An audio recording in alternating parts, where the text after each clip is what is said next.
Kylian Mbappé aime la France plus que l'argent. Le conflit entre Kylian Mbappé et la FFF au sujet du droit à l'image a éclaté en mars dernier. Cependant, le débat entre les deux parties est bien plus ancien et n'est pas forcément financier pour l'attaquant du PSG. Joueur majeur de l'équipe de France sur les 4 dernières années et visage annoncé du futur, Kylian Mbappé est pourtant entré en rébellion contre la FFF et Noël Le Graët lors du dernier rassemblement de mars. L'attaquant du PSG a refusé de participer à une opération marketing pour plusieurs sponsors des Bleus, provoquant une polémique et le début d'un affrontement avec la 3F sur cette question financière sensible. Mbappé veut rediscuter des conditions du droit à l'image collectif en équipe de France. Si certains s'interrogent sur le timing de cette démarche alors que son avenir en club est flou, la question est en réalité bien plus ancienne. 4 ans que Mbappé parle du droit à l'image.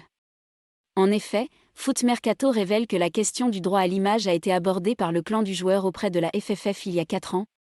C'est, à dire dans les premiers mois de son aventure en bleu. Les discussions étaient alors restées confidentielles mais elles n'ont pas abouti, d'où l'impatience de Mbappé et son boycott récent. Toutefois, le volet financier n'est pas la priorité du joueur dans ce dossier, lequel pense à son image et ses convictions. Il veut que son image soit utilisée par des sponsors collant à ses valeurs et son identité.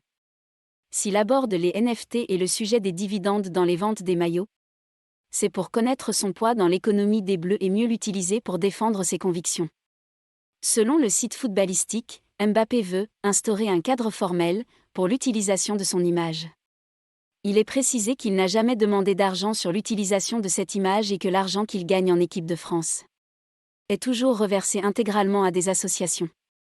Reste que, malgré ces éléments, Noël Le Graët est campé sur ses positions et ne veut pas créer une jurisprudence avec le cas Kylian Mbappé.